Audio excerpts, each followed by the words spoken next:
Yeah, I want to tell you a story about a friend of mine, one of our young leaders in Southeast Asia. His name is Kam. He was recently killed for his faith. And what we find in some of these villages is that really as the group grows, opposition increases. And the opposition is really rooted in fear. The people that we're talking about are animists, meaning that they live in fear. They appease the spirits.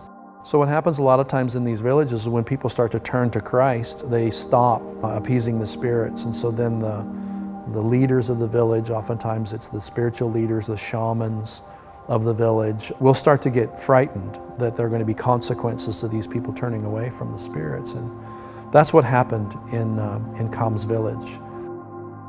He first came to know the Lord through my co-worker and almost immediately began sharing his faith. He would actually cross the river and come to our training center once a month.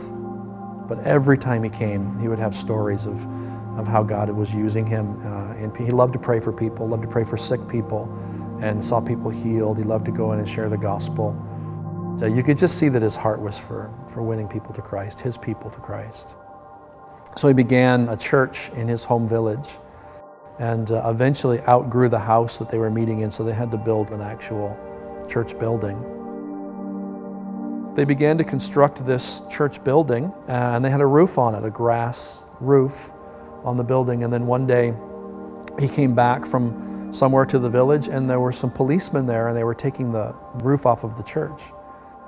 He just said, "What are you doing? Who gave you the authority to do this? What's going on?" And eventually they phoned over to one of our other leaders in that region who's got some influence. He's kind of the official representative of the churches to the government. And so he rushed out there, and he told them they all had to stop, and that he was going to call the governor, and they were going to have a meeting, try to get to the bottom of why this was happening, because they were supposed to have the freedom to put this building up. When the governor found out about it, there was a great result. Everybody was rejoicing that the church was going to get its building back. But what that in fact did was angered some of the powerful people in the area, and a few months later, we got word that Kam had been killed. And